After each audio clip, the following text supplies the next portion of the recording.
처음엔 잘못된 정보라고 생각했습니다. 미국도 끝내 실전 배치하지 못한 그 기술을 한국이 독자적으로 만들었다는 사실을 들었을 때 황당했고 화도 났습니다. 인정할 수 없었죠. 하지만 자료를 하나씩 확인하고 시연 영상까지 본 순간 더는 부정할 수 없었습니다. 그 기술의 정교함과 그 기술에 담긴 메시지가 저를 멈춰 세웠습니다. 그리고 그 순간부터 제가 믿고 있던 세계의 기준이 조금씩 흔들리기 시작했습니다. 사연 시작 전 좋아요와 구독으로 대한민국 기술자분들을 응원해주세요. 저는 미국 캘리포니아주에 위치한 국방기술 스타트업의 기술 책임자입니다. 수년간 겐 기반 전자전 장비, 이른바 ECM 기술 개발에 몰두해왔습니다. 우리는 미국 공군의 차세대 전투기용 장비를 개발 중이었고 어느 정도의 성과도 내고 있었지요. 실리콘밸리에서 20년 넘게 일하면서 저는 확신했습니다. 전자전 분야에서 미국을 따라올 나라는 없다고. 러시아는 하드웨어는 뛰어나지만 소프트웨어 통합에서 한계가 있고 중국은 기술력은 있어도 실전 데이터가 부족하며 유럽은 개별적으로는 우수하지만 통합 시스템에서는 미국만 못하다고 생각했습니다. ECM 기술이란 단순히 전파를 교란하는 것이 아닙니다. 상대방의 레이더와 통신을 무력화시키면서도 아군의 시스템은 보호해야 하고 순간적인 판단으로 주파수를 바꿔가며 대응해야 하는 고도의 기술입니다. 특히 겐질화 갈륨 기반의 고출력 전력 증폭기는 미국이 가장 앞서 있는 분야였고 저희 회사도 그 선두주자 중 하나였습니다. 매일 아침 출근해서 가장 먼저 하는 일은 경쟁사들의 기술 동향을 체크하는 것이었습니다. 록히드 마틴의 최신 ECM 모듈, 보잉의 전자전 시스템, 레이시온의 레이더 교란 기술까지 모든 것이 예측 가능한 범위 안에 있었고 우리가 개발 중인 시스템이 여전히 최고 수준이라고 확신했습니다. 동료들과 점심을 먹을 때면 항상 같은 이야기가 나왔습니다. 중국이 ECM 기술을 따라오고 있다지만 여전히 10년은 뒤처져 있어. 러시아는 예산 부족으로 개발이 정체돼 있고 유럽은 각국이 따로 놀고 있어서 통합이 안 돼. 그런 대화 속에서 저는 늘 고개를 끄덕였습니다. 맞는 말이라고 생각했으니까요. 그러던 어느 날 며칠 전 한 기사를 접하고 저는 모니터 앞에서 잠시 말을 잃었습니다. 한국, 미국도 실패한 ECM 독자 개발 성공이라는 문장이 화면에 떠 있었습니다. 처음엔 웃음이 나왔습니다. 한국이 겐 기반 ECM, 그것도 단독으로 전투기에 탑재했다고. 그건 미국에서도 아직 실험실 단계에 머물러 있는 분야였습니다. 한국은 제가 알기로는 주로 조선이나 반도체 분야에서 두각을 나타내는 나라였습니다. 물론 최근 들어 방산 수출이 늘어나고 있다는 소식은 들었지만 그것도 주로 기존 기술의 개량이나 가격 경쟁력 때문이라고 생각했었죠. 전자전 같은 최첨단 기술 분야에서 미국을 앞선다는 것은 상상조차 할 수 없는 일이었습니다. 하지만 뭔가 마음에 걸렸습니다. 기사 안에는 겐 고출력 전력 증폭기, 다중색인 스페클러, 그리고 K넷이라는 새로운 신경망 체계까지 언급돼 있었습니다. 이런 용어들은 우리가 현재 연구하고 있는 최신 기술들이었습니다.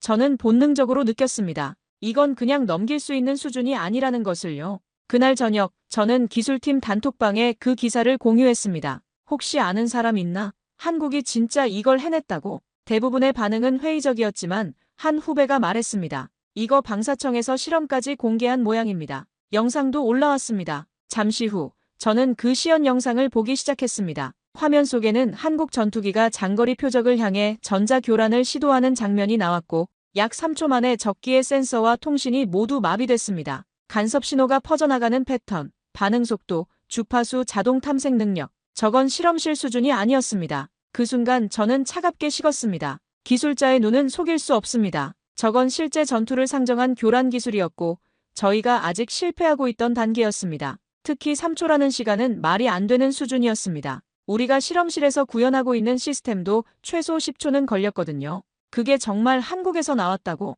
저는 혼잣말을 중얼거렸습니다. 그날 밤 집에 돌아가서도 계속 그 영상이 머릿속을 떠나지 않았습니다. 20년간 쌓아온 제 확신이 단 3초 만에 흔들리고 있었습니다. 다음 날 아침, 저는 출근하자마자 사무실 유리벽에 그 시연 영상을 띄웠습니다. 팀원들 대부분은 흥미 정도로 받아들이는 듯 했지만 저만큼은 달랐습니다. 저는 오랜 시간 ECM 알고리즘을 다뤄온 사람으로서 단 몇 초 만에 상대 레이더를 무력화시키는 장면에서 무언가 비정상적인 정교함을 느꼈습니다. 자료를 찾기 시작했습니다. 한국방위사업청이 시험 목적이라며 공개한 기술개요, 개발사로 알려진 엘사라는 기업의 해명 자료, 그리고 몇몇 연구자가 쓴 블로그. 거기엔 놀랍게도 우리가 겨우 프로토타입 단계에 있는 겐 전력 증폭기를 실전 수준으로 구현했다는 내용이 있었습니다. 겐 기술이 왜 중요한지 설명하자면 기존의 실리콘 기반 증폭기로는 달성할 수 없는 고출력과 고효율을 동시에 구현할 수 있기 때문입니다. 특히 전투기처럼 공간과 전력이 제한된 환경에서는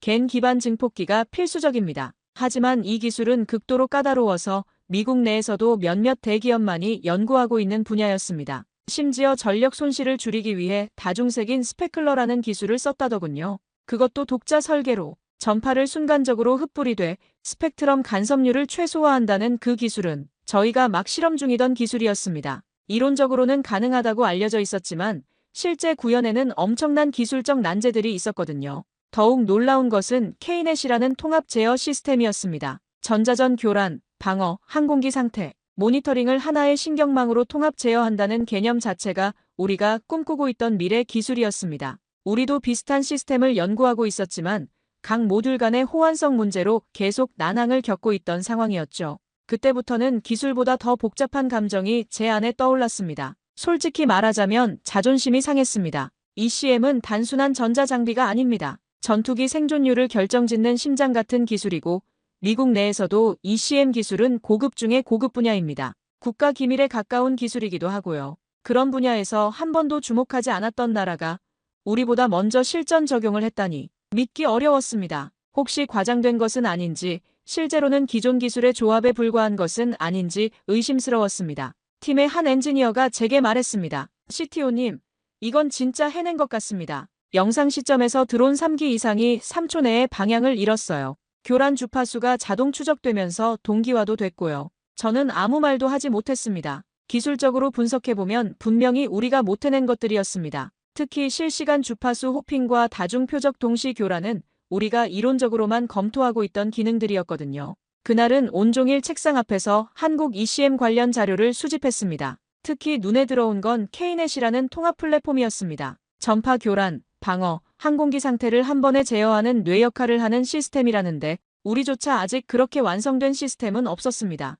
더욱 충격적인 것은 이 모든 기술이 국제무기거래 규정 제약 없이 독자 개발되었다는 점이었습니다. 미국의 ECM 기술은 대부분 ITAR 통제를 받아서 해외 수출이나 기술 이전이 극도로 제한되어 있습니다. 그런데 한국은 처음부터 독자 기술로 개발했기 때문에 그런 제약이 없다는 것이었습니다. 이것은 단순한 기술적 성취를 넘어서는 의미였습니다. 전략적 자율성을 확보했다는 뜻이었거든요. 미국의 승인이나 허가 없이도 자국의 필요에 따라 기술을 발전시키고 적용할 수 있다는 것이었습니다. 그날 밤 저는 혼자 사무실을 나서며 창밖을 바라봤습니다. 실리콘밸리의 밤하늘 아래에서 저는 처음으로 생각했습니다. 기술이 아니라 내 생각이 너무 오래 제자리였던 걸까? 20년간 미국이 최고라고 믿어왔던 제 확신이 흔들리기 시작했습니다. 그리고 그 흔들림이 불편했습니다. 며칠 뒤 내부 연구 미팅 중 한 팀원이 조심스럽게 말을 꺼냈습니다. CTO님, 이거 보셨습니까? 그가 띄운 화면엔 한국 개발사의 내부 인터뷰 영상이 있었습니다. 실험실 한편 엔지니어가 모듈을 손으로 들고 설명하고 있었고 그 옆에는 벽까지 뜯겨나간 실험실 천장이 보였습니다. 실험 당시 전파 반사 패턴이 불안정해서요. 밤새 천장을 해체하고 흡음 패널을 수작업으로 붙였습니다. 팀원들 대부분이 직접 나사 풀고 테이프로 부착했습니다. 시간은 없고 외산 장비 없이 해내려면 다른 방법이 없었습니다. 저는 한참 그 말을 반복해서 들었습니다. 기술자다운 표현이 아니었습니다. 그건 거의 전장에서 살아남기 위한 병사의 말투였습니다. 손으로 천장을 뜯고 밤새 시뮬레이션을 돌려가며 단 1%의 성능 향상을 위해 움직였다는 그들의 태도. 미국의 연구 환경과는 너무나 달랐습니다. 우리 실험실은 최신 장비로 가득했고 전용 무반향실도 있었으며 필요한 부품이나 장비는 언제든 구매할 수 있었습니다. 실험이 실패하면 다음 분기에 예산을 더 확보해서 재시도하자는 식이었죠. 그런데 한국 기술자들은 그렇게 하지 않았습니다. 주어진 조건에서 최대한의 결과를 내기 위해 밤을 새우고 심지어 물리적인 공간까지 직접 개조해가며 실험을 진행했다는 것입니다. 저는 문득 우리와 너무 다르다는 걸 느꼈습니다. 우린 대부분의 실험을 시뮬레이션으로 돌립니다. 장비는 언제나 최신이고 부품은 수입 가능한 최고 사양으로 구성되어 있죠. 실패하면 다음 세대 때 고치면 된다고 생각합니다. 그런데 한국 기술자들은 그렇게 하지 않았습니다. 인터뷰에서 또 다른 엔지니어가 말했습니다. 겐 모듈 발열 문제로 3주 동안 실험이 막혔었어요. 냉각 시스템을 외부에서 사오려고 했는데 납기가 6개월이라는 거예요. 그래서 팀에서 직접 만들기로 했습니다. 3D 프린터로 덕트를 만들고 냉각팬을 조합해서 맞춤형 냉각 시스템을 구축했죠. 이런 식의 접근은 미국에서는 상상하기 어려운 일이었습니다. 우리는 문제가 생기면 전문 업체에 의뢰하거나 기성 제품을 구매해서 해결하는 것이 일반적이었거든요. 직접 만드는 것보다는 검증된 제품을 사용하는 것이 더 안전하고 효율적이라고 생각했습니다. 그들은 실패하면 전투기가 떨어질 수 있다는 전제 아래 움직이고 있었습니다. 그 기술의 끝엔 사람이 있다는 걸 아는 듯 했습니다. 단순히 성능 지표를 달성하는 것이 아니라 실제 전장에서 조종사의 생명을 지켜야 한다는 책임감이 느껴졌습니다. 특히 인상 깊었던 것은 한 기술자의 말이었습니다. 외산 부품에 의존하면 언제든 공급이 중단될 수 있습니다. 그러면 우리 전투기는 그 순간 무용지물이 되죠. 그래서 모든 핵심 부품을 국산화해야 했습니다. 성능이 조금 떨어지더라도 우리가 직접 만들고 통제할 수 있는 것이 더 중요했습니다. 그날 밤 저는 인터뷰 중 한 구절을 그대로 메모장에 적었습니다. 누구의 허락 없이 우리 하늘은 우리 손으로 지켜야 했습니다. 겐도 스페클러도 케이넷도 이제는 숫자가 아니라 철학처럼 보였습니다. 이 기술이 왜 그들에게 필요한지, 왜 미국 승인 없이 독자 개발을 고집했는지 저는 그제야 조금 이해할 수 있었습니다. 기술의 수준이 아니라 기술을 대하는 자세의 문제였습니다. 우리는 기술을 상품으로 보았지만 그들은 기술을 생존의 도구로 보고 있었습니다. 그리고 그 자세가 저를 흔들고 있었습니다. 그 다음 주 저는 내부 전략 회의에서 처음으로 입을 열었습니다. 우리가 한국 ECM 시스템을 벤치마킹해야 할지도 모릅니다. 순간 회의실 안이 정적에 휩싸였습니다. 누군가는 웃었고 또 누군가는 고개를 저었습니다. 우리가 그들 기술을 따라 배운다고요? 한 임원이 물었습니다. 그의 목소리에는 명백한 불쾌감이 섞여 있었습니다. 20년 넘게 미국이 기술 선도국이라고 믿어온 사람들에게 이런 제안은 자존심을 건드리는 일이었을 것입니다. 저는 차분하게 말했습니다. 지금 그들이 가진 기술이 우리가 막 설계하고 있는 단계에 있습니다. 겐 기반 ECM, 스페클러 주파수 분산, 그리고 통합 전자전 플랫폼까지 실전 적용한 나라가 한국입니다. 자료를 띄웠습니다. 방사청 공식 영상, 시스템 작동 구조도, 그리고 야간 시뮬레이션 결과. 영상 속에서 장거리 목표물 3기체가 동시에 3초 이내에 교란됐고 복구 시간 없이 궤도 이탈한 장면은 많은 사람의 시선을 붙잡았습니다. 하지만 회의실의 분위기는 여전히 차가웠습니다. 한 연구 책임자가 말했습니다. 성능 데이터만으로는 신뢰하기 어렵습니다. 실제 전투 환경에서의 검증이 부족하죠. 또 다른 임원이 덧붙였습니다. 한국은 여전히 기술 추종국입니다. 우리가 만든 기술을 개량한 수준일 뿐이에요. 제가 강조한 건 그 기술이 아니라 그 기술의 방식이었습니다. 우린 ITAR 통제를 받으며 승인 없는 통합은 불가능합니다. 하지만 그들은 K넷이라는 시스템을 통해 독립 제어가 가능합니다. 핵심은 무기 시스템 통제의 주권입니다. 이 말이 회의실의 분위기를 조금 바꿔놓았습니다. 몇몇 임원들이 한참 침묵했습니다. ITAR는 미국 기업들에게도 상당한 제약이었기 때문입니다. 우리가 개발한 기술도 정부의 승인 없이는 다른 나라에 수출할 수 없고 때로는 기술 개발 자체도 제한을 받았습니다. 그리고 결국 한 사람이 말했습니다.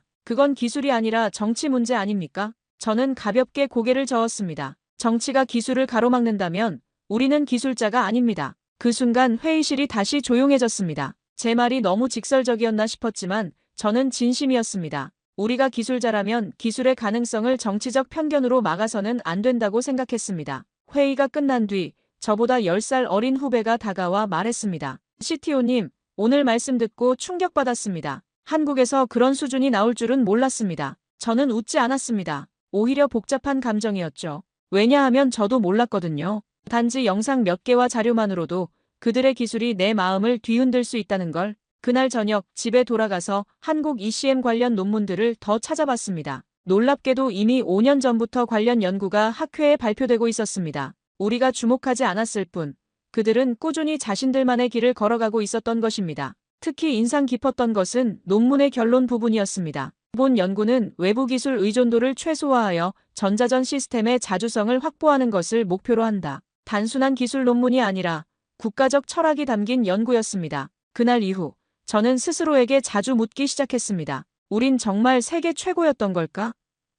그리고 점점 그 대답은 흔들리기 시작했습니다. 20년간 당연하다고 생각했던 것들이 더 이상 당연하지 않았습니다. 미국이 항상 앞서간다는 믿음, 다른 나라들은 우리를 따라온다는 생각, 그런 모든 것들이 한 번에 무너지는 느낌이었습니다. 며칠 뒤 저는 회사 고위층에 한국 ECM 기술 벤치마킹 검토 제안서를 제출했습니다. 제목은 조심스럽게 달았지만 내용을 읽은 상부의 반응은 단호했습니다. 한국은 무기 개발국이지 개척국이 아닙니다. 심지어 기술 이사 중 한 명은 조롱 섞인 목소리로 말했습니다. 그쪽이 그들을 그렇게 칭찬하면 우리가 한국 기술자들을 데려오면 되겠네요. 저는 가만히 말했습니다. 우리가 배워야 한다는 겁니다. 회의는 싸늘하게 끝났고 그날부터 제게는 아시아 기술 옹호자라는 낙인이 조용히 붙기 시작했습니다. 동료들 사이에서도 미묘한 시선을 느낄 수 있었습니다. 점심시간에 제가 지나가면 대화가 잠시 멈추곤 했고 회의에서 제 의견에 대한 반응도 예전만 못했습니다. 하지만 저는 포기하지 않았습니다. 제가 느낀 변화는 단순한 기술 분석이 아니었습니다. 그건 제 내면 깊숙이 흔들리는 신념의 변화였습니다. 20년간 쌓아온 경험과 직감이 말하고 있었습니다. 이것은 무시할 수 없는 변화라고. 특히 한국 ECM 시스템의 모듈화 구조는 우리가 몇 년째 해결하지 못하고 있는 문제의 해답을 제시하고 있었습니다. 각기 다른 주파수 대역에서 동시에 작동하면서도 서로 간섭하지 않는 방법, 실시간으로 위협을 분석하고 대응하는 알고리즘, 그리고 무엇보다 전력 소모를 최소화하면서도 최대 출력을 내는 기술까지. 하루는 방사청 ECM 시험 리포트를 분석하던 중 그 실험의 목적이 단순한 기술 입증이 아니라 병사 생존율 개선을 위한 응용성 검증이라는 문장을 보게 됐습니다. 기존 ECM 없는 전투기는 군견보다 생존율이 낮다. 그 문장을 읽는 순간 제 가슴이 철렁했습니다. 우리 기술은 언제나 성능 수치와 비용으로만 평가됐습니다. 출력이 몇 와트인지, 반응 속도가 몇 밀리초인지, 개발 비용이 얼마인지가 중요했죠. 하지만 그들은 사람을 위해 만들고 있었습니다. 실제로 한국의 ECM 개발 보고서를 보면 기술적 성능보다는 실전 적용성에 더 많은 비중을 두고 있었습니다. 조종사가 실제로 사용하기 편한지, 정비가 용이한지, 전투 상황에서 신뢰할 수 있는지 등등. 이런 관점은 우리에게는 상당히 낯선 것이었습니다. 우리는 보통 최고 성능을 내는 시스템을 만드는 데 집중했습니다. 실험실에서 완벽하게 작동하면 그것으로 충분하다고 생각했죠. 실제 전장에서의 사용성이나 신뢰성은 이후 단계에서 고려할 문제라고 여겼습니다. 밤늦게 책상 위에 쌓인 회의 자료를 정리하며 저는 한 가지를 떠올렸습니다. 예전엔 우리가 기술을 수출하는 나라였고 기준이었습니다. 다른 나라들은 우리 기술을 사가서 자국 상황에 맞게 개조하는 것이 일반적이었죠. 그런데 지금은 누군가를 따라 배워야 할지도 모른다는 사실에 저조차 불편함을 느끼고 있었던 겁니다. 그건 자존심이 아니라 편견이었습니다. 기술에는 국경이 없다는 것을 머리로는 알고 있었지만 마음으로는 받아들이지 못하고 있었던 것입니다. 미국이 항상 앞서간다는 고정관념, 아시아 국가들은 추격자일 뿐이라는 선입견이 제 시야를 가리고 있었습니다. 그리고 저는 그날 처음으로 인정했습니다. 우리는 기술이 아니라 태도에서 졌다는 것을. 한국은 단순히 우리 기술을 모방한 것이 아니라 완전히 다른 철학으로 접근했고 그 결과 우리보다 앞선 시스템을 만들어낸 것입니다. 그날 밤 저는 오랫동안 잠들지 못했습니다. 20년간의 경력과 확신이 흔들리는 것은 결코 쉬운 일이 아니었으니까요. 그 다음 주부터 저는 별다른 말 없이 팀 내부 기술 회의에만 집중했습니다. 공개적으로는 아무런 반론도 하지 않았지만 한국 ECM 기술에 대한 내부 벤치마킹 자료를 하나씩 만들기 시작했습니다. 제가 처음 시도한 것은 한국의 ECM 시스템을 구조적으로 해부하는 작업이었습니다. 그들은 왜 ITAR 제약 없이 독자적인 제어 체계를 구축할 수 있었는가? 겐 기반 전력 증폭기를 어떻게 전투기 환경에서 안정화시켰는가? K넷이라는 신경망은 어떤 방식으로 교란, 방어, 제어를 동시 통합했는가? 자료를 정리하면서 저는 점점 확신을 가지게 되었습니다. 이건 단순히 따라갈 수 있는 구조가 아니었습니다.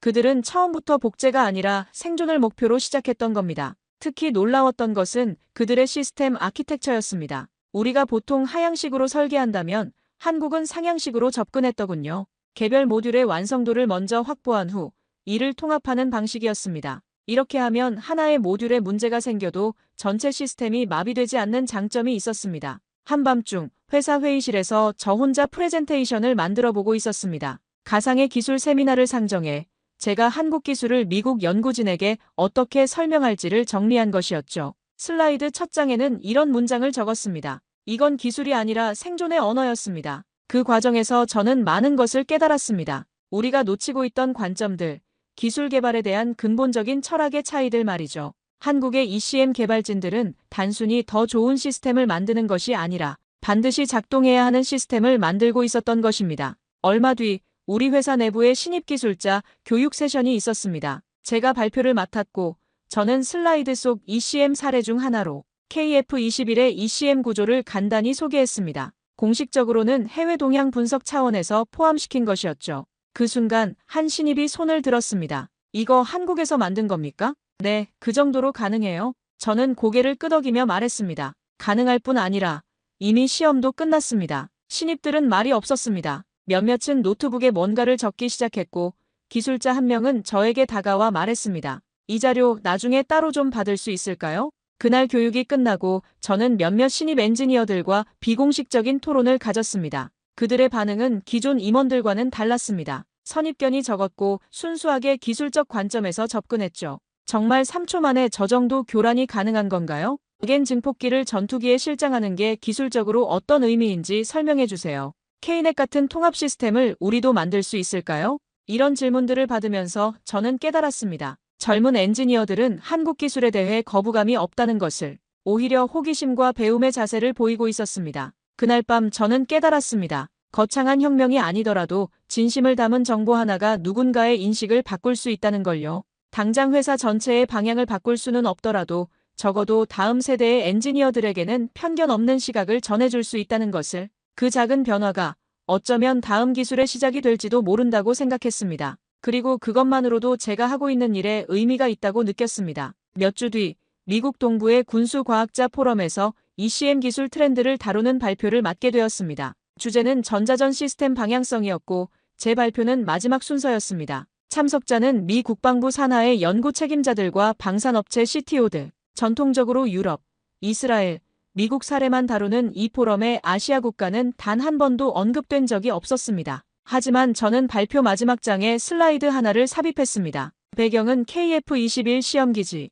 제목은 ECM 기술의 새로운 변수, 한국의 실험, 그리고 조용히 말했습니다. 지금 여러분이 보시는 이 영상은 대한민국 사천기지에서 방사청 주관으로 진행된 ECM 교란 시험입니다. 표적은 장거리 드론 3기, 교란 성공 시간은 평균 3.2초, 회복률은 0%였습니다. 순간 발표장 분위기가 정적에 휩싸였습니다. 몇몇 사람은 스크린을 응시했고 어떤 이들은 팔짱을 낀 채 무표정한 얼굴을 유지했죠. 하지만 저는 그들의 눈빛에서 관심을 읽을 수 있었습니다. 저는 말을 이었습니다. 우리가 현재 구현하지 못한 겐 고출력 모듈, ITAR 제약 회피형 제어 구조, 다중색인 스페클러 통신 이 모든 것을 실전 환경에서 통합해낸 유일한 나라입니다. 한국은 이제 ECM 시장에서 기술 수용국이 아니라 기술 기준국이 될 가능성이 있습니다. 그 순간 제 자신조차 놀랐습니다. 미국 국방기술 포럼 한복판에서 저는 공식적으로 한국의 이름을 올리고 있었습니다. 수년간 당연하다고 여겨왔던 미국 중심의 기술 패러다임에 정면으로 도전하고 있었던 것입니다. 발표가 끝나자 예상했던 반응들이 나왔습니다. 한 로키드 마틴의 연구 책임자가 일어서서 물었습니다. 그 데이터의 신뢰성은 어떻게 검증하셨습니까? 저는 차분하게 답했습니다. 한국 방사청이 공개한 공식 시험 영상과 기술 문서를 기반으로 분석했습니다. 물론 모든 세부 사항을 알 수는 없지만 공개된 자료만으로도 그들의 기술 수준을 충분히 가늠할 수 있습니다. 보잉의 CTO가 조금 더 도전적인 질문을 던졌습니다. 하지만 실험실 환경과 실전은 다르지 않습니까? 그들이 실제 전투에서 그 성능을 검증했다는 증거가 있나요? 이 질문은 저도 예상했던 것이었습니다. 물론 실전 데이터는 없습니다. 하지만 그건 우리도 마찬가지입니다. 중요한 것은 그들이 실전 환경을 염두에 두고 시스템을 설계했다는 점입니다. 실험실의 완벽한 조건이 아니라 제약이 많은 현실적 조건에서 최적화된 시스템이라는 것이죠. 발표가 끝난 후 몇몇 참석자가 제게 다가와 말했습니다. 실제 교란 시간이 맞는 겁니까? 그쪽에서 데이터를 직접 검증하셨나요? 한국 기업과 접촉할 방법이 있습니까? 그 질문 속에는 비판도 있었지만 무엇보다 진심 어린 궁금증이 담겨 있었습니다. 몇몇은 명함을 건네며 나중에 더 자세한 자료를 공유해달라고 부탁하기도 했습니다. 특히 한 국방부 연구관은 이렇게 말했습니다. 흥미로운 관점입니다. 우리도 ITAR 제약 때문에 고민이 많았는데 완전히 독자적인 시스템을 구축한다는 접근은 생각해볼 만하네요. 그날 밤 호텔방에서 저는 이메일 한 통을 작성했습니다. 수신자는 제가 지난 회의에서 논쟁했던 상부 이사였습니다. 제목은 새 ECM 트렌드 제안안. 본문 첫 문장은 단순했습니다. 이제 우리가 기준이 아닐 수도 있습니다. 그 이메일을 보내고 나서 저는 창밖을 바라봤습니다. 동부의 밤하늘은 서부와는 달랐지만 별은 똑같이 빛나고 있었습니다. 기술에는 경계가 없다는 것을 그날 저는 다시 한번 깨달았습니다. 발표가 있던 주말, 저는 사무실에 혼자 남아 그동안 수집한 한국 ECM 관련 자료들을 정리했습니다. 처음엔 기술 스펙만 따졌습니다. 교란 주파수, 반응 시간, 통합 모듈의 발열률 같은 지표들이었죠. 하지만 시간이 지날수록 제 메모에는 이상한 문장들이 하나둘씩 더해지기 시작했습니다. 왜 밤을 새워서라도 천장을 해체했는가? 무기 이전의 철학이란 게 존재하는가? 우리는 언제부터 기술이 사람을 위한 것임을 잊었는가? 특히 한국 기술진 중 한 명이 했던 말이 계속 머릿속을 맴돌았습니다. 겐이든 케이넷이든 그건 수단일 뿐입니다. 목적은 우리 파일럿이 살아 돌아오는 겁니다. 그 순간 저는 깨달았습니다. 그들이 만든 것은 단순한 ECM 장비가 아니었습니다. 그건 사람의 생명을 지키기 위한 기술, 군사라는 단어에 가려진 인간의 책임이었습니다. 우리 회사의 ECM 개발 과정을 돌이켜보면 대부분의 논의는 성능과 비용에 집중되어 있었습니다. 경쟁사보다 10% 더 빠른 반응 속도, 기존 대비 20% 소형화, 제조 비용 15% 절감 같은 것들이었죠. 물론 이런 것들도 중요합니다. 하지만 그 과정에서 정작 중요한 것을 놓치고 있었던 것 같습니다. 그 중요한 것이란 바로 왜라는 질문이었습니다. 왜 이 기술이 필요한가? 누구를 위한 기술인가? 이 기술이 실패하면 어떤 일이 벌어지는가? 이런 근본적인 질문들 말이죠. 한국의 ECM 개발진들은 이런 질문에서 시작했던 것 같습니다. 그들에게는 실패가 단순히 프로젝트의 지연이나 예산 초과를 의미하는 것이 아니었습니다. 실패는 곧 조종사의 생명과 직결되는 문제였죠. 우리는 때로 너무 오랫동안 숫자에만 집중했습니다. 기술력은 곧 시장 점유율이었고 성능은 곧 수출 가능성이었습니다. 그런 과정에서 기술 개발의 본래 목적을 잊어버린 것은 아닐까요? 반면 한국의 ECM은 그 출발점이 달랐습니다. 수출이 아니라 생존, 시장 점유율이 아니라 생명률. 이런 절박함이 그들의 기술에 특별한 에너지를 불어넣었던 것 같습니다. 저는 한국 기술자들의 인터뷰를 다시 찾아봤습니다. 그 중에서 가장 인상 깊었던 것은 한 젊은 엔지니어의 말이었습니다. 저희 아버지는 공군 조종사셨어요. 퇴역하신 지 오래됐지만 가끔 옛날 이야기를 해주세요. 당시엔 ECM 장비가 없어서 얼마나 위험했는지 그런 이야기를 들으면서 자랐어요. 그래서 이 일을 하게 됐고요. 이런 개인적인 동기가 기술 개발에 얼마나 큰 영향을 미치는지 저는 그제야 깨달았습니다. 단순히 주어진 업무를 수행하는 것과 개인적인 사명감을 가지고 임하는 것 사이에는 엄청난 차이가 있었습니다. 우리 팀원들과 이런 이야기를 나눈 적이 있는가? 왜 이 일을 하게 되었는지, 이 기술이 누구에게 어떤 의미인지에 대해 진지하게 토론해 본 적이 있는가? 솔직히 말하면 없었습니다. 우리는 늘 어떻게에만 집중했지, 왜에 대해서는 깊이 생각해 보지 않았습니다. 그제야 제 안에서 모든 게 정리되었습니다. 내가 느낀 감정은 열등감도 질투도 아니었습니다. 그건 존중이었습니다. 기술자로서의 순수한 열정과 사명감을 잃지 않고 있는 그들에 대한 존경이었습니다. 그날 저는 조용히 제 연구 노트 첫 장을 다시 썼습니다. 진정한 기술은 보호받지 못했던 이들을 위한 방패가 되어야 한다.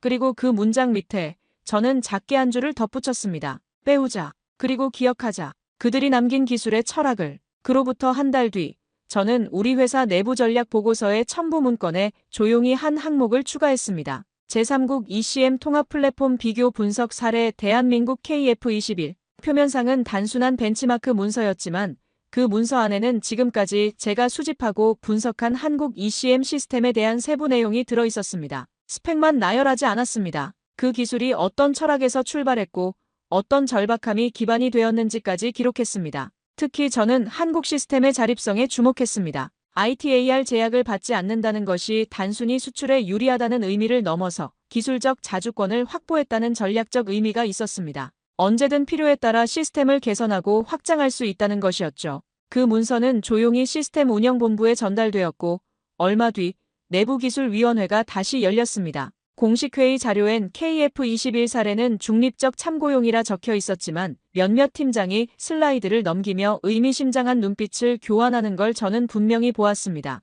한 중견 기술자가 말했습니다. 이 통합구조, 우리도 모듈화 테스트할 수 있겠네요. 그 한마디에 저는 아무 말 없이 고개를 끄덕였습니다. 직접적으로 한국을 언급하지는 않았지만 그들의 접근 방식을 우리 시스템에 적용해 볼 수 있다는 가능성을 열어둔 것이었습니다. 실제로 회의 후에 몇몇 엔지니어들이 저에게 개별적으로 연락해 왔습니다. CTO님, 한국 시스템의 모듈화 구조에 대해 더 자세히 알고 싶은데요. K넷 같은 통합 제어 시스템을 우리도 연구해 볼 만할까요? 이런 반응들을 보면서 저는 변화의 가능성을 느꼈습니다. 위에서 강제로 밀어붙이는 것보다는 아래에서부터 자연스럽게 관심이 생기도록 하는 것이 더 효과적일 수도 있겠다는 생각이 들었습니다. 그날 이후 우리는 새 ECM 아키텍처 파일럿 모델이라는 이름으로 아주 조용한 테스트를 시작했습니다. 한국이 시연했던 것과 유사한 조건에서 내부 알고리즘을 모듈형으로 재구성하고 교란 시나리오를 새롭게 디자인하는 프로젝트였습니다. 공식적으로 누구도 한국을 언급하진 않았지만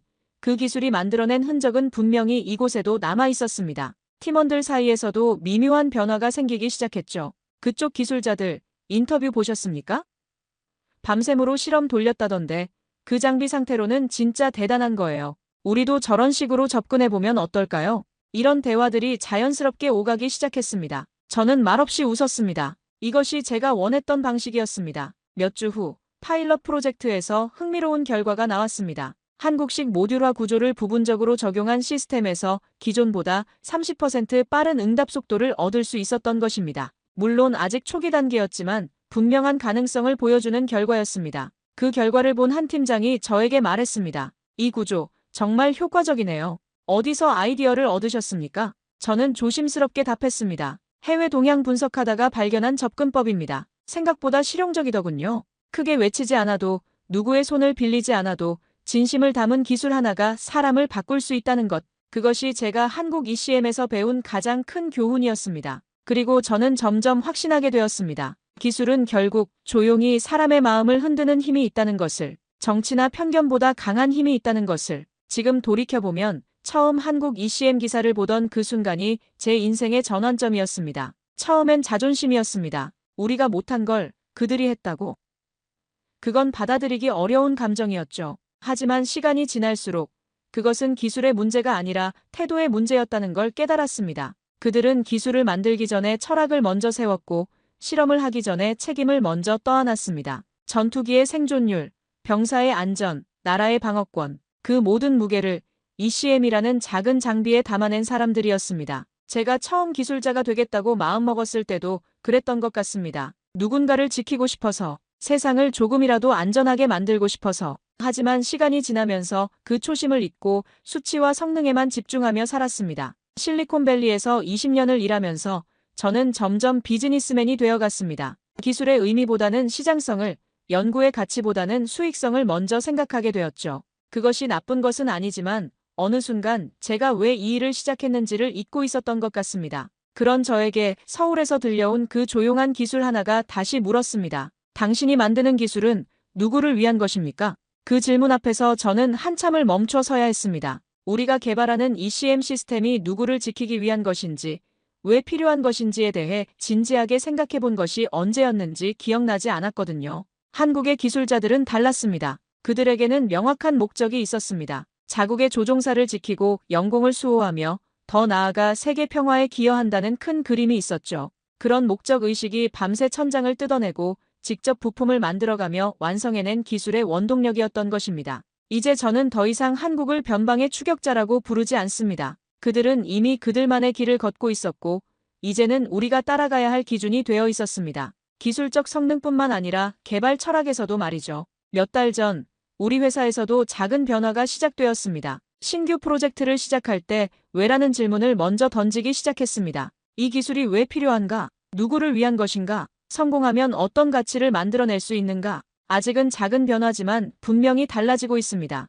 젊은 엔지니어들은 특히 이런 접근을 환영하고 있습니다. 그들도 단순히 성능 지표를 달성하는 것보다는 의미 있는 기술을 만들고 싶어 한다는 것을 알 수 있었습니다. 한국의 기술자 여러분, 저는 여러분을 만난 적도 직접 손을 잡은 적도 없습니다. 하지만 영상 너머 문서 속에서 여러분이 흘린 땀과 밤새 붙잡은 신호의 흔적을 저는 분명히 보았습니다. 그리고 이제 이렇게 말하고 싶습니다. 당신들이 만든 ECM은 단순한 무기가 아니었습니다. 그건 기술자의 초심이자 인간의 양심이었습니다. 저는 이제 확신합니다. 진정한 기술의 경쟁력은 성능 수치에서 나오는 것이 아니라 그 기술을 만드는 사람들의 마음가짐에서 나온다는 것을 한국이 보여준 것은 바로 그런 마음가짐이었습니다. 언젠가 제 후배 기술자들에게도 저는 이 이야기를 전하려 합니다. 기술은 반드시 사람을 향해 있어야 한다는 것. 그리고 저는 그걸 한국에서 배웠다고. 지금도 저는 가끔 그 3초짜리 영상을 다시 봅니다. 한국 전투기가 3초 만에 적기를 무력화시키는 그 장면을. 하지만 이제는 기술적 성능보다는 그 뒤에 숨겨진 철학을 보게 됩니다. 누군가를 지키고 싶다는 간절함, 조국을 수호하겠다는 사명감, 그리고 더 나은 세상을 만들겠다는 기술자의 꿈, 그 모든 것이 3초 안에 압축되어 있었던 것입니다. 감사합니다. 한국의 기술자들이여. 여러분 덕분에 저는 다시 꿈꿀 수 있게 되었습니다. 독일의 기술력이 한국보다 뛰어나다고요? 천만의 말씀입니다. 베를린 산업혁신 컨퍼런스장에 울려 퍼진 이 한마디가 전 세계 산업계에 파장을 일으켰습니다. 독일의 전통 있는 제조업체의 수석 엔지니어가 한국의 디지털 제조 혁신을 극찬하면서 시작된 이 소동은 유럽 전역의 제조업계를 뒤흔들었는데요. 특히 우리가 자부심을 가지고 있던 독일의 제조업이 한국에 비해 20년은 뒤처져 있다는 그녀의 발언은 독일 현지 언론들의 뜨거운 관심을 받았습니다. 3대째 이어온 독일의 전통 있는 엔지니어 가문 출신인 엘리자가 공개적으로 한국의 우수성을 인정한 것에 대해 독일 산업계에서는 격렬한 찬반 논쟁이 이어졌습니다. 더욱 흥미로운 것은 1년 전만 해도 그녀가 한국행을 거부하며 굳이 아시아까지 가서 배울 게 있을까요? 라고 말했던 인물이라는 점입니다. 도대체 무엇이 그녀의 생각을 180도 바꾸어 놓았을까요? 1년간의 한국 파견 근무 동안 그녀가 경험한 충격적인 진실, 지금 바로 시작합니다. 잠깐만요. 1초면 가능한 좋아요 버튼을 눌러주시면 영상 제작에 큰 힘이 됩니다. 저는 독일 함부르크의 반도체 제조 장비 회사에서 수석 엔지니어로 근무 중인 엘리자 하일리히입니다. 할아버지와 아버지 모두 이 분야의 전문가였고 저 역시 자부심을 가지고 아버지의 뒤를 이어 이 길을 걸었습니다. 하지만 최근 우리 회사의 기술 발전 방향을 보면서 과연 이 길이 제가 꿈꾸던 길이 맞는지 고민하게 되었습니다. 연구실에서 새로운 반도체 세정 장비의 설계도를 검토하던 그날도 평소와 다르지 않았어요. 이후에 과불화 화합물 규제 때문에 친환경 세정액으로 전환하는 프로젝트를 진행하고 있었는데 예상보다 난항을 겪고 있었죠. 그때 연구소장이 저를 찾아왔습니다. 한국의 선도적인 반도체 기업과의 협력 프로젝트를 위해 제가 6개월간 파견을 가야 한다는 것이었어요. 처음엔 그저 당황스러웠습니다. 물론 한국의 반도체 산업이 세계적인 수준이라는 것은 알고 있었지만 독일의 기술력으로도 충분하다고 생각했거든요. 하지만 연구소장이 보여준 자료는 충격적이었어요. 글로벌 메모리 반도체 시장에서 한국이 60.5%의 점유율을 차지하고 있었고 우리가 고민하던 친환경 세정 기술은 이미 상용화 단계였다는 거죠.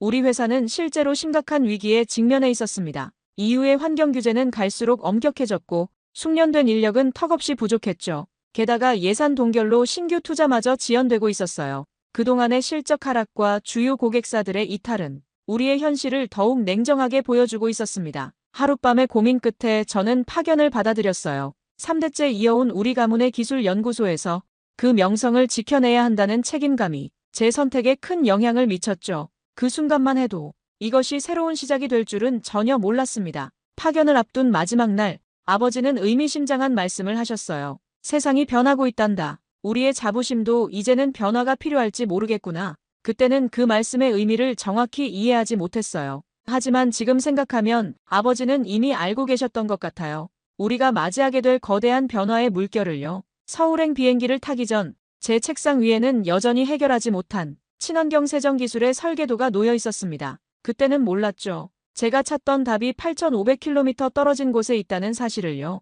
그리고 그곳에서 마주하게 될 깨달음이 제 모든 확신을 뒤흔들어 놓으리라는 것도요. 인천공항에 도착한 순간부터 한국은 저에게 충격의 연속이었어요. 공항에서 회사까지 이동하는 동안 마주한 모든 것이 디지털화되어 있었죠. 심지어 택시 안에서도 실시간으로 교통정보가 업데이트되는 디스플레이를 보며 너무 놀랐어요. 하지만 진짜 충격은 그 다음날 시작됐죠. 한국의 선도적인 반도체 공장을 처음 방문했을 때의 그 순간을 잊을 수가 없습니다. 입구에서부터 모든 시설이 완벽하게 자동화되어 있었고 중앙통제실에서는 전체 공정이 실시간으로 모니터링되고 있었죠. 우리 회사에서는 아직도 수작업으로 처리하는 공정들이 여기서는 모두 자동화되어 있었어요. 특히 제가 연구하던 친환경 세정 공정은 이미 완벽하게 가동되고 있었습니다. 이후에 과불화 화합물 규제 때문에 몇 달째 고민하던 문제를 그들은 이미 해결하고 있었던 거죠. 생산 관리 시스템을 통해 모든 공정이 실시간으로 제어되고 품질 관리까지 자동으로 이루어지는 모습은 충격 그 자체였어요.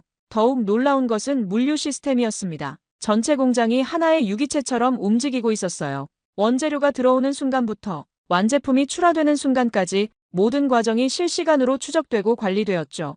우리가 일주일에 한 번 확인하는 재고 현황을 여기서는 실시간으로 파악하고 있었습니다. 처음 며칠간은 이 모든 것이 비현실적으로 느껴졌어요. 독일에서 자부심을 가지고 있던 우리의 기술이 여기서는 이미 구식이 되어 있었으니까요. 특히 우리가 수동으로 처리하는 많은 공정들이 여기서는 AI 시스템으로 자동 처리되는 것을 보며 독일의 기술력이 뒤처지고 있다는 현실을 직시할 수밖에 없었습니다. 한국 엔지니어들의 일하는 방식도 달랐어요. 문제가 발생하면 즉시 해결팀이 꾸려지고 실시간으로 데이터를 분석하며 해결책을 찾아갔죠. 독일에서라면 며칠이 걸릴 의사결정이 여기서는 몇 시간 만에 이루어졌습니다. 이런 충격적인 경험 속에서 제 머릿속을 스쳐 지나간 것은 아버지의 말씀이었어요. 세상은 변하고 있다는 그 말씀이 이제야 이해가 되기 시작했습니다. 우리가 자부심을 가지고 지켜온 전통이 어쩌면 이제는 우리의 발목을 잡고 있는 건 아닐까 하는 생각이 들었죠. 첫 주가 끝나갈 무렵 저는 제 노트북을 펼쳐 독일 본사에 첫 번째 출장 보고서를 작성하기 시작했습니다. 하지만 어떻게 보고해야 할지 막막했어요.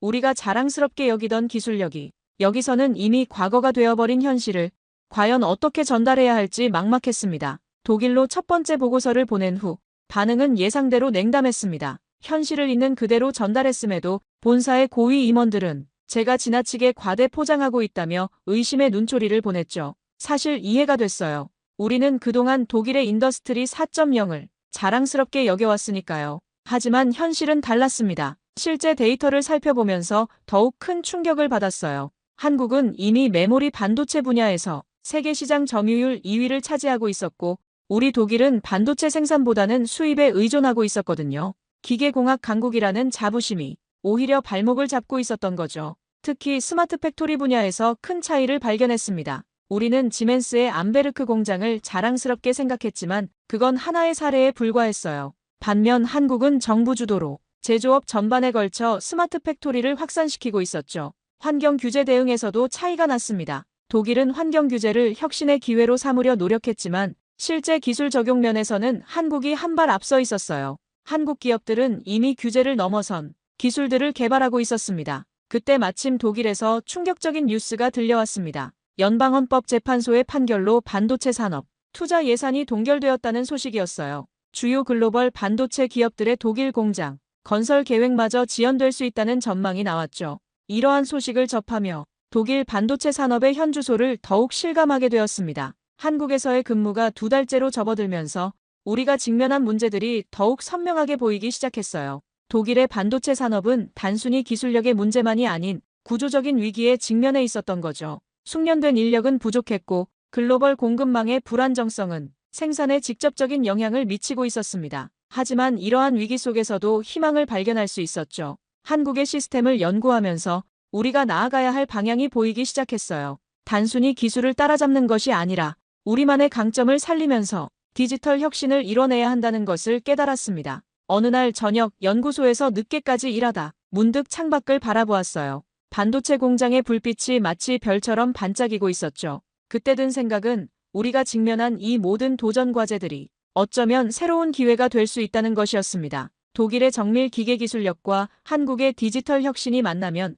우리는 완전히 새로운 무언가를 만들어낼 수 있지 않을까 하는 생각이 들었습니다. 그날 밤 퇴근길에 마주친 청소 아주머니가 건넨 따뜻한 차 한 잔을 마시며 생각했습니다. 독일에서는 상상도 못했던 일이죠. 이렇게 작은 것부터 다른 한국은 어쩌면 우리에게 기술 혁신 이상의 것을 가르쳐주고 있는지도 모르겠다는 생각이 들었습니다. 한국 생활이 한 달을 넘어가면서 낯선 환경에 조금씩 적응해가고 있었습니다. 매일 아침 연구소에 출근하면서 마주치는 젊은 엔지니어들의 에너지는 여전히 놀라웠어요. 제가 조사한 바로 한국산업통상자원부의 통계에 따르면 매년 5%의 인력이 더 필요하다고 하는데 현장에서 보니 그 이유를 알 것 같았죠. 처음에는 그들의 업무 방식이 무질서해 보였어요.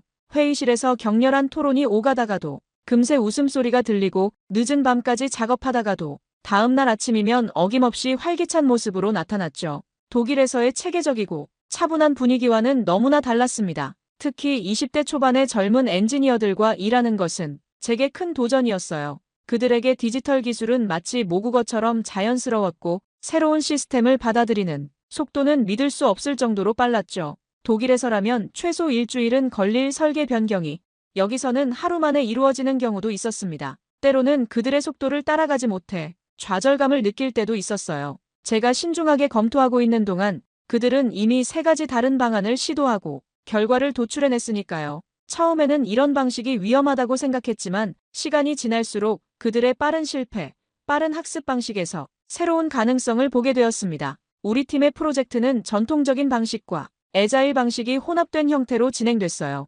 처음에는 이해하기 어려웠지만 빠른 실행과 즉각적인 피드백을 통한 개선이 얼마나 효율적인지 점차 깨닫게 됐습니다. 실수를 두려워하지 않는 그들의 태도는 완벽주의에 길들여진 제게 신선한 충격이었죠. 현장의 분위기도 달랐어요. 2031년까지 30만 명이 넘는 인력이 필요하다는 전망 때문인지 모든 사람이 끊임없이 새로운 것을 배우고 도전하고 있었습니다. 심지어 퇴근 후에도 자발적인 스터디 그룹이 곳곳에서 열렸죠. 처음에는 그들의 열정이 과하다고 생각했지만 시간이 지날수록 그 에너지가 저도 모르게 전염되는 것을 느꼈어요. 덕분에 프로젝트도 빠르게 진전되었죠. 새로운 친환경 세정 시스템 설계는 예상보다 훨씬 앞당겨졌고 테스트 결과도 좋았습니다. 하지만 이런 변화의 속도가 오히려 새로운 고민을 안겨주었어요. 빠른 속도로 진행되는 혁신이 독일의 전통적인 방식과 충돌하면서 예상치 못한 갈등이 시작됐습니다. 매주 진행되는 본사와의 화상회의는 점점 더 긴장된 자리가 되어갔어요. 왜 기존의 검증된 방식을 바꾸려 하는가? 이런 급격한 변화가 과연 안전한가라는 질문들이 쏟아졌죠. 특히 연구소장은 우리는 당장 실행 가능한 솔루션이 필요하지 실험이 필요한 게 아니다라며 강하게 제동을 걸었습니다. 저는 이해했어요. 수십 년간 쌓아온 독일의 방식을 하루아침에 바꾸는 것은 분명 위험해 보였을 테니까요. 하지만 동시에 한국에서 목격한 혁신적인 시스템의 효율성도 무시할 수 없었습니다. 이건 단순히 시스템을 교체하는 문제가 아니었어요. 우리의 사고방식부터 차근차근 바꿔나가야 했죠. 그러는 와중에 제 개인적인 고민도 깊어졌어요. 매주 화상통화를 하는 마커스는 제가 변해가는 것을 못마땅해 했죠. 당신이 한국에 물들어가는 것 같아라는 그의 말에 처음으로 서운함을 느꼈습니다. 그는 여전히 전통적인 독일의 방식만을 고수하려 했고 제가 경험하는 새로운 변화들을 이해하려 하지 않았죠. 어느 날 밤 연구실에서 혼자 남아 일하다가 문득 제 모습이 변해가고 있다는 것을 깨달았어요. 예전 같았으면 완벽한 계획이 세워질 때까지 기다렸을 테지만 이제는 불완전하더라도 시도해보는 것이 두렵지 않았거든요. 실수를 두려워하지 않는 한국 동료들의 모습이 어느새 제게도 영향을 주고 있다는 것을 깨달았습니다. 그날 밤 마커스에게서 온 메시지를 한참 동안 들여다보았어요. 언제 독일로 돌아올 거야?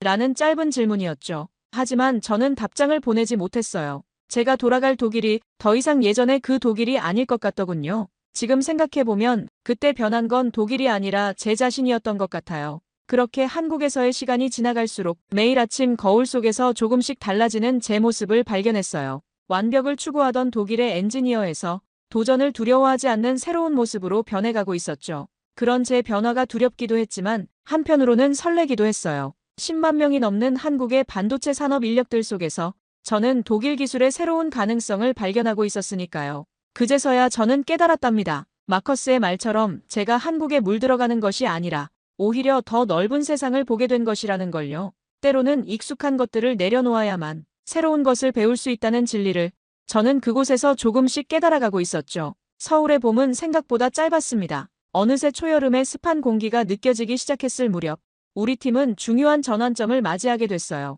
그날도 평소처럼 야간 생산 라인이 가동 중이었는데 갑자기 주요 세정 장비에서 이상 신호가 감지됐습니다. 실시간 모니터링 시스템의 센서가 즉각 경고를 보냈고 현장의 모든 스마트 디바이스에 동시에 알림이 울렸죠. 독일이었다면 아마 다음 날 아침에야 발견했을 문제였을 거예요. 놀라웠던 건 그 다음이었습니다. 대응팀이 즉시 가동됐고 스마트 글래스를 착용한 현장 엔지니어들이 실시간으로 상황을 공유하기 시작했어요. 더욱 놀라운 건 협력업체의 전문가들이 원격으로 접속해 실시간으로 문제 해결에 참여했다는 거죠. 하일리히 씨, 이걸 보세요. 대응팀 팀장님이 보여준 태블릿 화면에는 설비의 모든 상태가 실시간으로 표시되고 있었어요. 회사에서 자체 개발한 모니터링 시스템은 공장 내부의 수많은 센서를 통해 데이터를 수집하고 분석하여 문제가 발생하기 전에 미리 예측할 수 있게 해준다고 했습니다. 그날 밤 저는 처음으로 한국의 스마트 팩토리가 가진 진정한 힘을 이해하게 됐어요. 이건 단순히 자동화된 시스템이 아니었습니다. 실시간 데이터 수집, AI 기반 분석, 협력업체와의 즉각적인 정보 공유, 이 모든 것이 유기적으로 연결되어 하나의 생명체처럼 작동하고 있었죠. 며칠 뒤 독일 본사와의 화상회의에서 저는 처음으로 강하게 주장을 했습니다. 우리도 이런 실시간 모니터링 시스템을 도입해야 한다고요. 처음에는 회의적인 반응이 대부분이었지만 제가 직접 경험한 그날 밤의 일을 상세히 설명하자 분위기가 조금씩 바뀌기 시작했습니다. 그리고 그 즈음 마커스에게서 결별을 통보받았습니다. 이상하게도 마음이 그리 아프지 않았어요. 오히려 이제야 제가 가야 할 길이 선명하게 보이는 것 같았죠. 제가 본 것은 단순한 기술의 차이가 아니었습니다. 이건 미래를 바라보는 관점의 차이였어요. 늦은 밤, 연구소에서 마지막 점검을 마치고 나오는데 팀장님께서 따뜻한 커피를 건네줬어요. 기술은 사람을 위한 거예요. 우리가 만드는 이 모든 시스템도 결국은 누군가의 삶을 더 나아지게 만들기 위한 거죠. 그의 말은 제 마음속 깊이 새겨졌습니다. 그동안 저는 기술만 바라보고 있었지만 이제는 그 기술이 만들어내는 변화의 가치를 보기 시작했으니까요. 그날 본 서울의 야경이 유난히 반짝여 보였습니다. 그 불빛들 하나하나가 마치 우리가 만들어가는 혁신의 순간들처럼 느껴졌어요. 진정한 혁신은 완벽한 계획에서 시작하는 것이 아니라 끊임없는 도전과 빠른 개선의 반복 속에서 탄생한다는 것을 알게 되었죠. 깊어가는 여름밤, 제 인생의 가장 큰 도전이 찾아왔습니다. 한마이너스독 협력 프로젝트의 리더로 발탁된 거예요. 당신의 새로운 시각이 이 프로젝트에 꼭 필요합니다라며 박 이사님이 건넨 제안이었습니다. 한국 파견 기간 동안 제가 보여준 적응력과 이해도를 높이 평가했다고 했어요. 처음엔 두려웠습니다. 지금까지는 한국의 시스템을 배우는 입장이었지만 이제는 제가 직접 양국의 기술과 문화를 융합해내야 했으니까요. 더구나 독일로 돌아가 본사의 동료들을 설득해야 한다고 생각하니 부담이 컸죠. 하지만 더 이상 완벽한 계획만을 기다리고 있을 순 없었어요. 이제는 제가 직접 도전하고 개선해 나갈 차례였습니다. 가장 시급한 문제는 예산이었습니다. 독일 연방헌법재판소의 판결로 반도체 산업 예산 배정이 조정되면서 우리의 디지털 전환 계획도 전면 수정이 불가피했죠. 하지만 이미 저는 한국에서 배웠어요. 제한된 자원 속에서도 혁신은 가능하다는 것을요. 선택과 집중 전략을 적용하기로 했습니다. 글로벌 공급망 문제는 더욱 심각했어요. 특히 첨단 소재와 화학물질의 수급이 불안정했고 이는 생산 일정에 직접적인 영향을 미쳤습니다. 독일 본사에서는 전통적인 방식대로 대량의 재고를 비축하자고 했지만 저는 다른 제안을 했어요. 한국에서 배운 실시간 재고 관리 시스템을 도입하자고요. 데이터 기반의 예측 시스템으로 재고를 최적화하고 공급망 리스크를 최소화할 수 있다는 걸 확신했거든요. 인력 문제도 심각했습니다. 독일 정부가 이민법 개정을 통해 해외 인재 유치에 나섰지만 당장의 해결책이 되진 못했어요. 저는 한국에서 경험한 원격 협업 시스템을 제안했습니다. 물리적으로 한 공간에 있지 않아도 전 세계의 전문가들과 실시간으로 협업할 수 있는 시스템을 구축하자고요. 본사의 고위 임원들은 처음엔 난색을 표했지만 한국에서의 성공 사례를 하나하나 설명하자 결국 동의해 주었습니다. 기후변화로 인한 물 부족 문제는 더욱 시급했어요. 반도체 제조에는 엄청난 양의 물이 필요한데 독일도 이제는 가뭄의 위험에서 자유롭지 않았거든요. 한국에서는 이미 물 재사용 시스템과 스마트 워터 관리 기술을 도입하고 있었죠. 이 기술을 우리 공장에 맞게 수정하는 작업을 시작했습니다. 프로젝트를 진행하면서 때로는 심한 반발에 부딪히기도 했어요. 본사의 일부 임원들은 우리의 디지털 전환 계획이 너무 급진적이라고 비판했죠. 독일의 전통적인 제조 방식을 완전히 포기하는 것 아니냐는 우려의 목소리도 있었습니다. 하지만 저는 확신했어요. 이제는 변화해야 할 때였으니까요. 한국에서 보고 배운 것들은 더 이상 먼 미래의 이야기가 아니라고 설득했습니다. 밤늦게까지 이어지는 화상회의에서 저는 종종 스스로가 달라졌음을 느꼈어요. 더 이상 완벽한 계획만을 고집하지 않았고 빠른 실행과 개선이라는 방식에 익숙해져 있었거든요. 실수도 하고 시행착오도 겪었지만 그 과정 자체가 우리 회사의 혁신으로 이어졌답니다. 어느 날 저녁 독일 본사에서 중간평가 회의가 열렸습니다. 발표를 준비하면서 문득 깨달았어요. 제가 추진하고 있는 것은 단순한 기술의 도입이 아니라 사고방식의 전환이었다는 것을요. 독일의 정밀함과 한국의 빠른 실행력이 만나 시너지를 내기 시작한 그 순간 저는 확신할 수 있었습니다. 우리가 가고 있는 길이 맞다는 것을요. 연구소를 나서면서 공장의 불빛을 바라보았어요. 그 불빛 속에는 이제 변화를 향한 우리의 도전이 담겨 있었습니다. 저는 더 이상 독일의 전통과 한국의 혁신 사이에서 고민하지 않았어요. 두 가지 모두 우리에게 필요한 것이었고 이 둘을 조화롭게 결합하는 것이 제가 해야 할 일이었으니까요. 그리고 이 그 깨달음이야말로 제가 한국에서 얻은 가장 큰 성장이었습니다. 1년간의 한국 파견을 마치고 독일로 돌아왔을 때 저는 이전과는 완전히 다른 시각으로 우리의 현실을 보게 되었습니다. 우리가 자랑스럽게 여기던 독일의 반도체 산업이 실제로는 심각한 도전에 직면해 있다는 것을 더욱 분명하게 깨달았죠. 가장 충격적이었던 것은 우리의 기술력이었어요. 유럽의 반도체 시장 점유율이 10%도 되지 않는다는 사실도 충격이었지만 더 큰 문제는 우리가 생산하는 최신 반도체가 14나노미터급에 머물러 있다는 점이었습니다. 한국에서 경험한 최첨단 기술과 비교하면 우리는 너무나 뒤처져 있었죠. 공급망 문제도 심각했어요. 반도체 제조에 필수적인 첨단 소재와 화학물질의 대부분을 아시아에서 수입해야 했기 때문에 생산 안정성을 확보하기가 어려웠습니다. 제가 한국에서 보았던 완벽한 공급망, 관리 시스템이 간절히 필요한 상황이었죠. 하지만 가장 큰 문제는 우리의 마인드였습니다. 제조업 강국이라는 자부심이 오히려 발목을 잡고 있었어요. 디지털 전환의 필요성은 알면서도 실제 추진은 지지부진했죠. 전통적인 방식을 고수하려는 경영진들을 설득하는 것이 제 첫 번째 과제였습니다. 인력 문제도 심각했어요. 새로운 기술을 도입하려 해도 이를 운용할 수 있는 숙련된 인력이 부족했습니다. 한국에서는 이미 AI와 빅데이터를 자유자재로 다루는 젊은 엔지니어들이 넘쳐났는데 우리는 그런 인재를 찾기조차 어려웠죠. 환경 규제 대응도 시급했습니다. 이후의 엄격한 환경 규제는 피할 수 없는 현실이었고 이에 대응하기 위한 기술 개발이 시급했어요. 다행히 이 부분에서만큼은 제가 한국에서 배워온 친환경 생산 기술이 큰 도움이 되었습니다. 본사에서의 첫 발표는 긴장의 연속이었어요. 현실을 있는 그대로 보여주면서도 희망적인 해결책을 제시해야 했거든요. 한국에서의 경험을 바탕으로 우리가 나아가야 할 방향을 하나하나 제시했습니다. 처음에는 회의적인 반응이 많았지만 구체적인 데이터와 실제 사례를 보여주자 점차 공감대가 형성되기 시작했죠. 특히 제가 강조한 것은 점진적 혁신이었어요. 한국의 시스템을 그대로 가져오는 것이 아니라 독일의 장점은 살리면서 필요한 부분만 혁신하자는 제안이었죠. 이 제안은 보수적인 경영진들에게도 설득력 있게 다가갔답니다. 그렇게 시작된 변화는 생각보다 빠르게 진행되었어요. 실시간 모니터링 시스템을 도입하고 디지털 전환 교육을 시작했죠.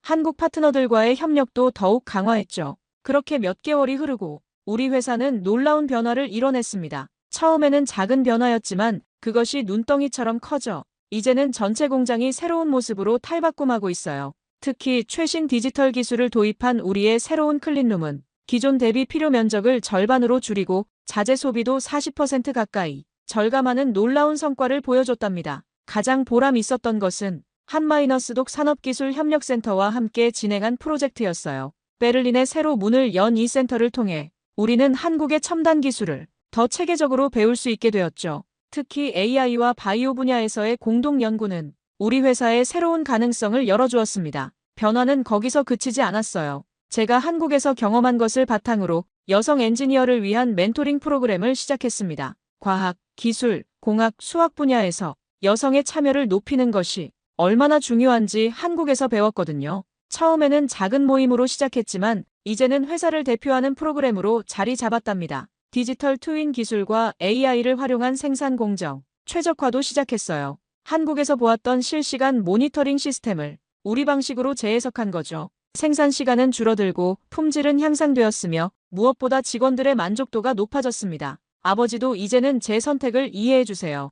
오히려 요즘은 저와 함께 한국의 기술 동향을 살펴보시며 우리 가문의 새로운 전통을 만들어가고 계신답니다. 혁신도 전통이 될 수 있다는 말씀을 자주 하시죠. 며칠 전 저는 우리 회사의 디지털 혁신 성과를 발표하기 위해 베를린의 한 컨퍼런스장에 섰습니다. 청중들 앞에서 1년 전 제가 한국행 비행기에 올랐던 순간부터 이야기를 시작했어요. 그때는 몰랐죠. 그 선택이 저를 이렇게 다른 사람으로 만들어 놓을 줄은요. 발표가 끝난 후 한 청중이 이렇게 물었어요. 독일의 전통적인 제조 방식을 포기하는 건 아닌가요? 저는 미소를 지으며 대답했어요. 아니요, 우리는 전통을 버린 것이 아니라 새로운 전통을 만들어가고 있습니다. 정밀함과 완벽함이라는 독일의 가치에 한국의 혁신과 속도를 더한 새로운 전통이요. 이제 매일 설레는 마음으로 회사에 출근합니다. 오늘 또 어떤 도전이 기다리고 있을지 기대되면서 이런 변화가 가능하도록 이끌어준 한국의 모습을 떠올리게 돼요. 한국에서 배운 것들을 본받아 저도 더 나은 미래를 만들어가고 싶습니다.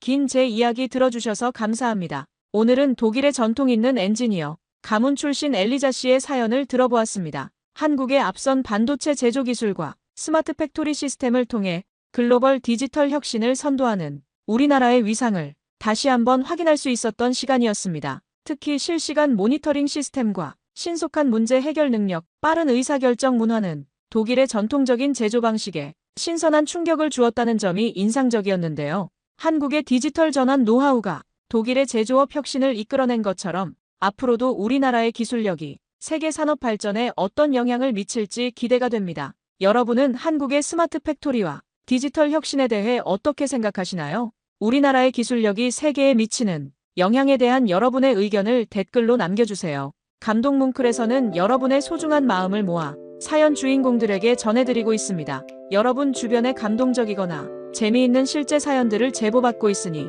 언제든 저희 공식 메일로 제보해주세요. 오늘 들려드린 사연에 공감하셨다면 구독과 좋아요 눌러주시고 주변 분들과도 공유해주세요. 여러분의 작은 관심과 응원이 더욱 좋은 콘텐츠를 만드는데 큰 힘이 됩니다. 오늘도 여러분의 하루에 작은 즐거움이라도 되었기를 바라며 지금까지 감동뭉클이었습니다. 끝까지 시청해주셔서 감사합니다. 다음에 더 감동적인 사연으로 찾아뵙겠습니다.